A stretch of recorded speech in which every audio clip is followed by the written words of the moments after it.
नमस्कार दोस्तों, कंक्यूरिया इंस्टीट्यूट में आपका स्वागत है। पिछले लेक्चर में हमने प्रमुख अनुच्छेदों के बारे में जाना था कि कौन कौन से अनुच्छेद प्रमुख हैं जो एग्जाम में पूछे जाते हैं। आज हम एक पर्टिकुलर टॉपिक लेके आए हैं, राष्ट्रपति यानी प्रेसिडेंट।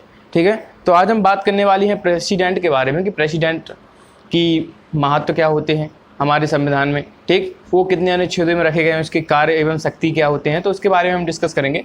चलिए स्टार्ट करते हैं। अनुच्छेद 52 में सबसे पहले प्रावधान मिलता है अनुच्छेद 52 में राष्ट्रपति का। ठीक है, अनुच्छेद 52 में राष्ट्रपति का प्रावधान मिलता है और इसमें क्या मिलता है कि राष्ट्रपति के पद के बारे में बताया गया है। किसके बारे में बताया गया है? पद के बारे में, यानी कि हमारे देश का एक राष्ट्रपति होगा। ठीक है, और जो कि भारत का प्रथम नागरिक भी बोला जाता है और कार्यपालिका का क्या होता है? अध्यक्ष भी होता है। ठीक है, लेकिन कभी कभी क्वेश्चन बन जाए आपसे कि कार्यपालिका का अध्यक्ष, केवल अगर अध्यक्ष पूछा जाता है तो राष्ट्रपति, लेकिन अगर पूछा जाए कार्यपालिका का वास्तविक अध्यक्ष तो क्या कह देंगे हम? प्रधानमंत्री कह देंगे। ठीक है, अनुच्छेद 52 में क्या मिलता है? पद मिलता है। अनुच्छेद 53 में क्या मिलता है? अनुच्छेद 53 में मिलता है इसकी कार्य एवं शक्तियाँ। क्या मिलता है? कार्य एवं शक्ति, कि राष्ट्रपति की शक्तियाँ क्या होती हैं, इसका जो विवरण है वो अनुच्छेद 53 में मिलता है। ठीक, अब हमें इसकी शक्तियों के बारे में थोड़ा डिटेल में पढ़ेंगे कि इसकी शक्तियाँ कौन कौन सी होती हैं, इसे उसके बारे में डिस्कस करते हैं कि शक्तियाँ राष्ट्रपति की कौन कौन सी होती हैं। चलिए, तो जो राष्ट्रपति की शक्तियाँ होती हैं, ये शुरुआत होती है कि सबसे पहले तो इसको कार्यपालिका में शक्ति दी जाती है। ठीक है, कि कार्यपालिका में इसका क्या महत्व है। कार्यपालिका के बारे में जानते हैं। कार्यपालिका शक्ति,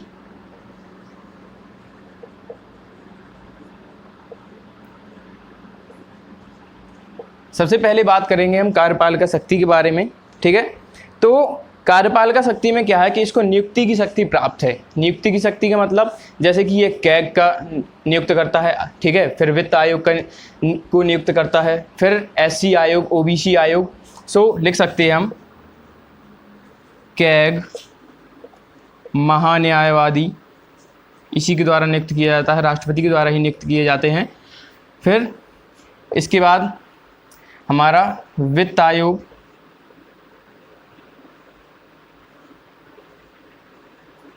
ठीक है, वित्त आयोग का जो अध्यक्ष होता है वो किसके द्वारा नियुक्त किया जाता है? कार्यपालिका, राष्ट्रपति के द्वारा नियुक्त किया जाता है। ठीक, फिर इसके बाद इसमें एक और इसके वित्त आयोग हो गया। ठीक है, वित्त आयोग के बाद अगर हम बात करें तो SC आयोग,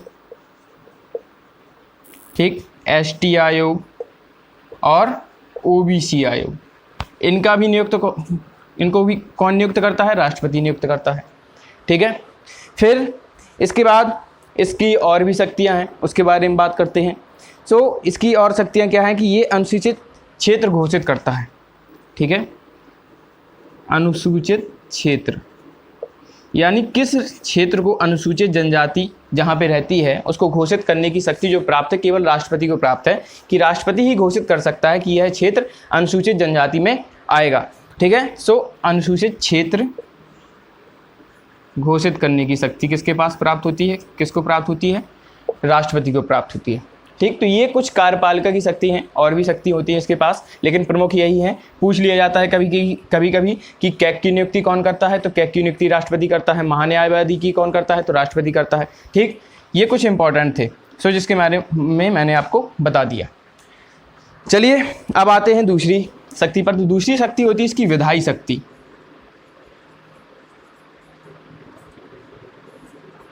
विधायी शक्ति का मतलब होता है कि विधेयक, जब भी राज्यसभा या लोकसभा में कोई विधेयक पारित होता है तो उसके संबंध में राष्ट्रपति को कौन कौन सी शक्ति प्राप्त है। ठीक है, तो सबसे पहले तो कह लें कि राष्ट्रपति को संसद का अभिन्न अंग माना जाता है। ठीक है, संसद का अभिन्न अंग माना जाता है। अगर आपसे कभी पूछ लिया जाए एग्जाम में कि संसद का अभिन्न अंग किसे कहा जाता है, तो राष्ट्रपति को कहा जाता है। क्लियर?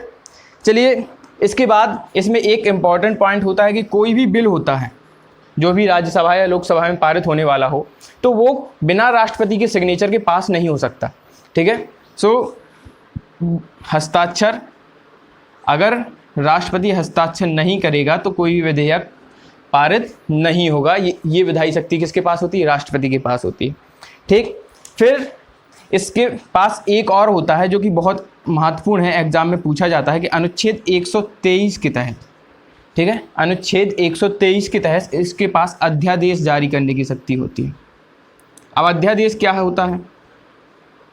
तो अध्यादेश होता है कि जब हमारी राज्यसभा, ठीक है, लोकसभा ये चल ना रही हो और कोई नियम पारित करना हो, कोई विधेयक पारित करना हो, तो राष्ट्रपति केवल अपने सिग्नेचर करके उस नियम को पारित कर सकता है। तो ये विधायी शक्ति किसके पास होती है? राष्ट्रपति के पास होती है।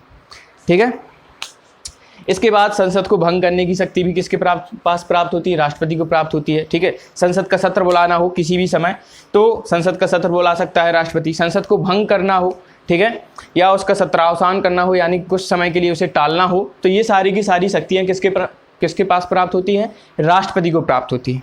ठीक, तो ये कुछ विधायी शक्ति और कार्यपालिका शक्ति के बारे में बात की।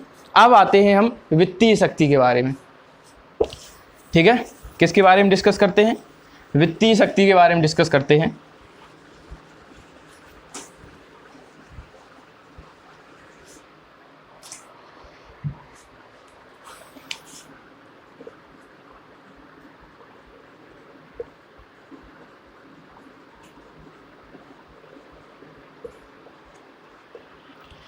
तो वित्तीय शक्ति होती क्या है? वित्तीय शक्ति का मतलब होता है कि धन से संबंधित, ठीक है, जो हमारे राष्ट्र की पूंजी है उससे संबंधित कुछ अधिकार राष्ट्रपति को दिए गए हैं। तो वो क्या हैं, वो अधिकार क्या हैं, उसके बारे में डिस्कस करते हैं। सबसे पहले तो यहाँ पे धन विधेयक, ठीक, धन विधेयक पर किसका सिग्नेचर होता है? तो राष्ट्रपति का सिग्नेचर होता है। ठीक, धन विधेयक पर किसका सिग्नेचर होगा? राष्ट्रपति का सिग्नेचर होगा, तभी यह लोकसभा या राज्यसभा में लाया जाता है। ठीक है, फिर इसके बाद इसके पास आकस्मिक निधि भी होती है, जो कि मैंने आपको बताया था महत्वपूर्ण अनुच्छेदों में। आकस्मिक निधि देने का अधिकार भी किसके पास प्राप्त होता है? राष्ट्रपति को प्राप्त होता है। ठीक है, चलिए फिर ये तो हो गई वित्तीय शक्ति। इसके बाद बात करते हैं और अन्य शक्तियों के बारे में। कुछ क्या है, कुछ इसको न्यायिक शक्ति भी दी गई हैं। मैंने आपको बताया था कि न्यायिक शक्ति का मतलब वैसे तो न्यायपालिका और कार्यपालिका को अलग किया गया है, लेकिन राष्ट्रपति को कुछ ऐसी शक्तियां प्राप्त हैं जो राष्ट्रपति को न्यायपालिका से जोड़ता है। ठीक है, तो उसको हम डिस्कस करते हैं। न्यायिक शक्ति क्या क्या होती है राष्ट्रपति की, उसके बारे में डिस्कस करते हैं। सबसे पहले तो अनुच्छेद 72 के तहत, ये बहुत इंपॉर्टेंट है, ये एग्जाम में पूछा जाता है कि किस अनुच्छेद के तहत राष्ट्रपति को क्षमादान की शक्ति प्राप्त होती है। तो क्षमादान की शक्ति राष्ट्रपति को अनुच्छेद 72 के तहत प्राप्त होती है। ठीक है, तो न्यायिक शक्ति में सबसे इम्पॉर्टेंट है क्षमादान की शक्ति प्राप्त होती है। ठीक है, फिर एक और मैंने बताया था कि अनुच्छेद 143 के तहत यह सुप्रीम कोर्ट से सलाह ले सकता है। ठीक है, और सुप्रीम कोर्ट इसे सलाह दे भी सकती है, लेकिन यह सलाह मानने के लिए बाध्य नहीं होता। तो 143 के तहत इसको बताया गया है कि सुप्रीम कोर्ट में सलाह दी गई है। ठीक है, फिर इसमें न्यायिक शक्ति में एक और है जो कि नियुक्ति में ही आता है कि ये सुप्रीम कोर्ट और हाई कोर्ट के जज की नियुक्ति करता है। ठीक है, तो सुप्रीम कोर्ट और हाई कोर्ट के जज की नियुक्ति कौन करता है? राष्ट्रपति करता है। ठीक, तो ये कुछ न्यायिक शक्तियाँ हो गई जो राष्ट्रपति के पास होती हैं, और यही एग्जाम में ज़्यादातर पूछी जाती हैं कि 143 और 72 ये काफ़ी पूछा जाता है, तो इसको याद रखिएगा। ठीक है, अब बात करते हैं सैन्य शक्ति की। किसकी बात करते हैं? सैन्य शक्ति की बात करते हैं। सबसे पहले तो सैन्य शक्ति में देखें कि राष्ट्रपति तीनों सेनाओं का प्रमुख होता है। ठीक है, तो इसमें हम देख सकते हैं कि तीनों सेनाओं का प्रमुख,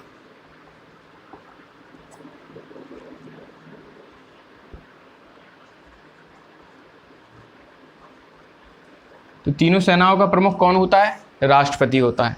ठीक है, इसके अलावा इसके पास और भी होती है कि युद्ध या शांति की घोषणा, ठीक है, किसी भी देश से युद्ध या शांति की घोषणा का अधिकार भी किसको प्राप्त होता है?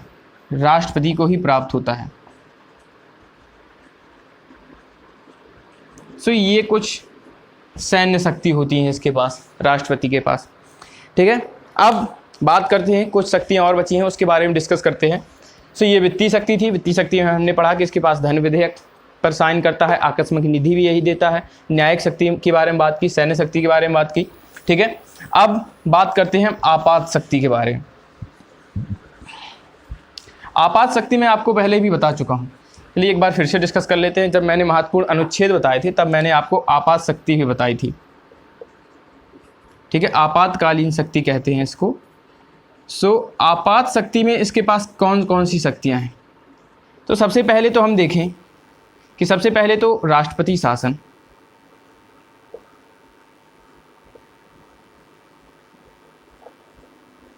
ठीक है, राष्ट्रपति शासन के बाद इसमें एक और आता है राष्ट्रपति शासन और इस एक सेकंड, हाँ, वित्तीय आपात, इसको क्या बोलते हैं? वित्तीय आपात। ठीक है, ये आपात शक्तियां होती हैं और इसमें एक और शक्ति होती है राष्ट्रीय आपात, जो कि सबसे ज़्यादा इंपॉर्टेंट है,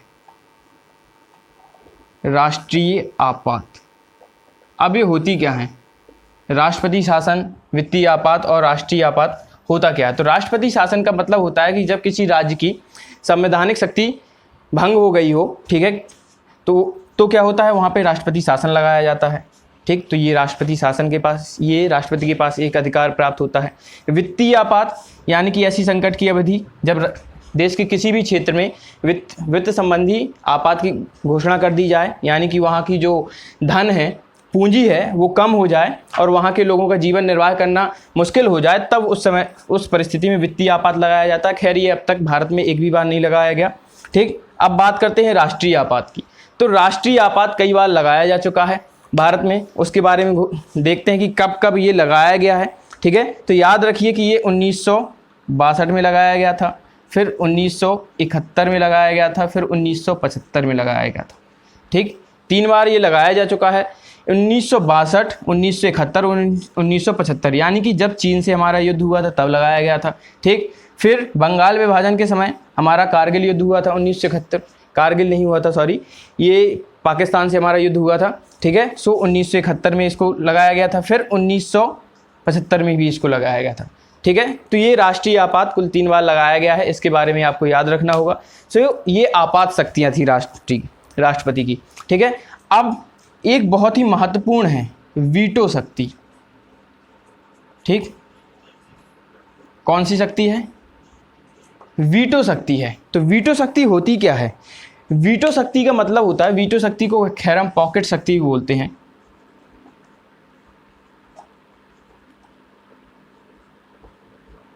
क्या बोलते हैं? पॉकेट शक्ति। वीटो शक्ति में क्या होता है कि मान लीजिए लोकसभा या राज्यसभा में कोई विधेयक पारित किया जा रहा हो, ठीक है, फिर वो राष्ट्रपति के पास सिग्नेचर के लिए भेजा जाता है। अब राष्ट्रपति के पास जब सिग्नेचर के लिए भेजा जाता है तो राष्ट्रपति के पास 3 ऑप्शन होते हैं।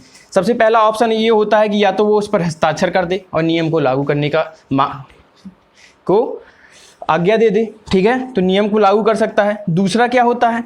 दूसरा ये होता है कि दूसरा वो साइन कर दे दोबारा से कि इस विधेयक पर पुनर्विचार कीजिए, ठीक है, सो पुनर्विचार के लिए भी भेज सकता है। लेकिन तीसरा इसके पास ये होता है कि वो उस विधेयक को बिना पास ना उस पर साइन करे, ना ही उस पर पुनर्विचार करे, उसको केवल अपने पास रख ले, ठीक है, और उस विधेयक को, तब ऐसी शक्ति को क्या कहा जाता है? वीटो शक्ति कहा जाता है, कि वो विधेयक को अपने पास रख सकता है, ठीक है, अपने पास संरक्षित कर सकता है, उसको लागू नहीं किया जाता। ठीक, तो ये क्या होती है? उसकी वीटो शक्ति होती है।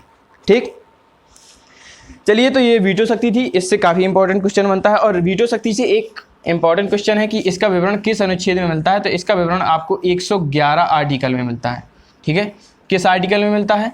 तो 111वें आर्टिकल में वीटो शक्ति का विवरण हमें मिलता है। क्लियर? चलिए, इसके बाद एक और शक्ति होती है स्वविवेक शक्ति। कौन सी शक्ति होती है? स्वविवेक शक्ति। ठीक, स्वविवेक शक्ति का मतलब क्या होता है? तो स्वविवेक शक्ति का मतलब होता है कि राष्ट्रपति अपने खुद के विवेक से कोई भी निर्णय ले सकता है। तो ये शक्ति भी राष्ट्रपति को प्राप्त होती है, ज़रूरी नहीं है ये किसी से सलाह ही ले। ठीक, तो ये कुछ ऐसी शक्तियां हैं जो राष्ट्रपति को इस देश का प्रमुख बनाती हैं, प्रमुख नागरिक बनाती हैं। ठीक, ये किसी से सलाह लेने के लिए बाध्य नहीं होता स्वाभाविक शक्ति के आधार पर। ठीक, चलिए, तो ये हमारी राष्ट्रपति की कुछ शक्तियाँ थीं जिसके बारे में हमने डिस्कस किया। अब फिर से हम वहीं पे आते हैं, कार्य एवं शक्ति हमने डिस्कस कर लिया है राष्ट्रपति की।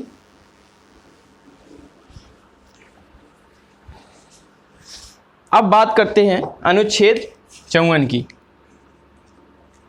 ठीक है, अनुच्छेद 54 में क्या है कि निर्वाचन के बारे में कहा गया है कि राष्ट्रपति का जो निर्वाचन है वो किस तरीके से होगा, किस प्रकार से होगा। तो राष्ट्रपति के निर्वाचन के बारे में बताया गया है किस अनुच्छेद में, अनुच्छेद 54 में बताया गया है। ठीक है, फिर अनुच्छेद 55 में क्या कहा गया है, तो अनुच्छेद 55 में कहा गया है निर्वाचन की रीति, कि निर्वाचन किस प्रकार होगा। ठीक है, तो सबसे पहले तो हमें इसमें एक पॉइंट याद रखना चाहिए कि राष्ट्रपति का जो निर्वाचन होता है वो अप्रत्यक्ष और गुप्त तरीके से होता है। ठीक है, सो अप्रत्यक्ष व गुप्त निर्वाचन क्या होता है, अप्रत्यक्ष और गुप्त निर्वाचन होता है। ठीक है, फिर इसमें एक और शब्द मिलता है समान आनुपातिक निर्वाचन प्रणाली। जरा समझ लेते हैं इसको। अप्रत्यक्ष व गुप्त निर्वाचन का मतलब ये होता है कि ये जनता के द्वारा जरूर नियुक्त किया जाता है, राष्ट्रपति को चुना जाता है, किंतु क्या होता है कि पहले तो जनता विधायक को चुनती है, उसके सांसद को चुनती है, फिर विधायक और सांसद मिलकर किसको चुनते हैं, राष्ट्रपति को चुनते हैं। ठीक, तो ये अप्रत्यक्ष हो जाता है। और लेकिन समान आनुपातिक निर्वाचन प्रणाली में क्या होता है कि हमारे देश में जो विधायक हैं वो ज़्यादा हैं। ठीक है, विधायकों की संख्या काफ़ी है और सांसदों की संख्या जो है वो कम है। ठीक, सांसद क्या है, कम है, और विधायक क्या है, ज़्यादा है।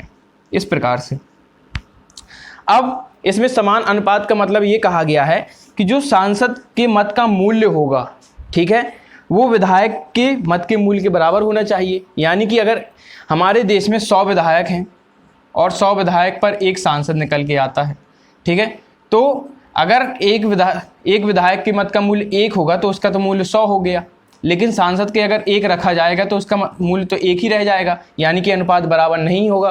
ठीक है, सो इनका अनुपात बराबर करने के लिए क्या किया जाता है कि जो सांसद है उसका मूल्य विधायक के बराबर किया जाता है। ठीक है, सो इसके लिए एक विशेष फार्मूला यूज होता है। सो उसके बारे में डिस्कस करते हैं, कौन सा फार्मूला यूज होता है। ठीक है,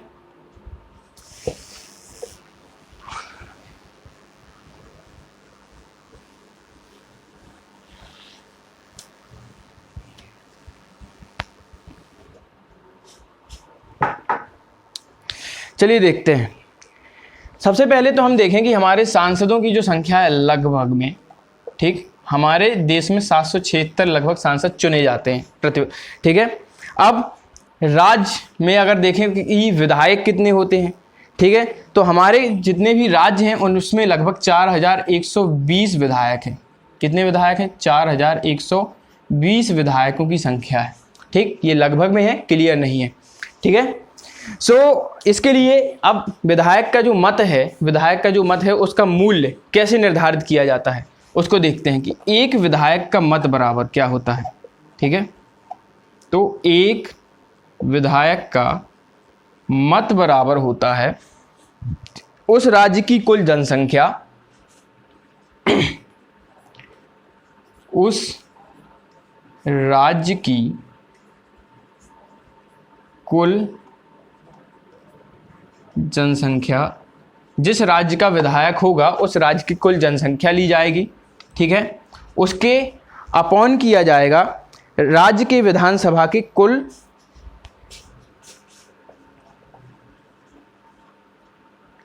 राज्य की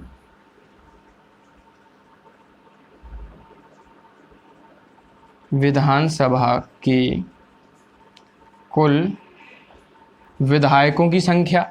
ठीक है, क्या होता है, विधायक का मत किस प्रकार से निर्धारित किया जाता है, तो राज्य की, उस राज्य की कुल जनसंख्या, उस राज्य में जितने भी विधायक हैं, सो विधानसभा में जितने भी विधायक हैं उनका अपॉन कर दिया जाता है, डिवाइड कर दिया जाता है, ठीक है। और इन सब में भाग दे दिया जाता है 1000 का, ठीक है। किसका भाग दे दिया जाता है, 1000 का। तब जो विधायक का मत निकल के आता है, ठीक है, तब एक विधायक का क्या निकल के आता है, मत निकल के आता है। अब सांसद का मत किस प्रकार से निकाला जाता है, तो एक सांसद का मत बराबर, ठीक है। एक सांसद का मत किस प्रकार से निकाला जाता है, सो सबसे पहले तो निकाला जाता है कुल विधायकों के मत का मूल्य,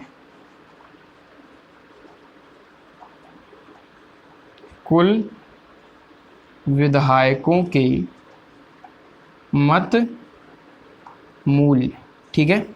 क्या किया जाता है, कुल विधायकों के मत मूल्य, फिर उसमें निर्वाचित सांसदों की संख्या का डिवीजन कर दिया जाता है कि कितने विधायक निर्वाचित किए गए हैं, ठीक है।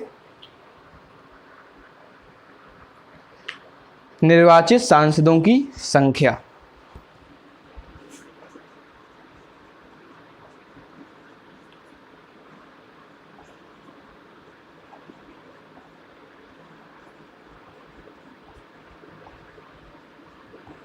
इस प्रकार से सांसद का मत निर्धारित किया जाता है, ठीक है। ये खैर एग्जाम में नहीं पूछा जाता है, लेकिन इतना आपको याद रखना होगा कि जो विधायक का मत होता है वो सांसद के मत से बहुत कम होता है, ठीक है। सो इतना आपको याद रखना है बस। बाकी मैंने ये फॉर्मूला सिर्फ जनरल आपकी नॉलेज के लिए बताया है, ठीक है।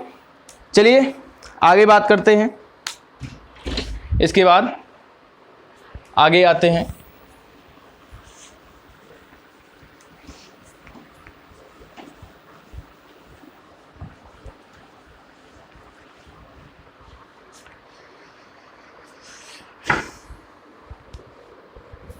चलिए अब बात करते हैं अनुच्छेद 56 के बारे में।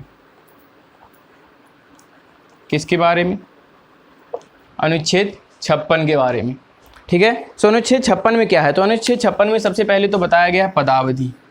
क्या दी गई है, पदावधि, जो कि राष्ट्रपति की पदावधि कितनी होती है, 5 वर्ष होती है, ठीक है। फिर इसी में कहा गया है कि राष्ट्रपति अपना जो त्याग पत्र है वो किसे देगा, ठीक है। तो राष्ट्रपति अपना त्याग पत्र उपराष्ट्रपति को देता है। किसे देता है, उपराष्ट्रपति को देता है, ठीक है। तो आज हमने राष्ट्रपति के बारे में चर्चा की, राष्ट्रपति की कुछ शक्तियों के बारे में जाना, ठीक है, उसके कुछ इंपॉर्टेंट पॉइंट्स के बारे में जाना। अभी राष्ट्रपति के बारे में थोड़ा सा और रह गया है, जो कि हम अगले जो संडे होगा उसमें डिस्कस करेंगे, ठीक है। टिल देन अगर आपको ये वीडियो पसंद आई है तो इसे लाइक करें, कमेंट करें और शेयर करें। चैनल को सब्सक्राइब करना ना भूलें। धन्यवाद।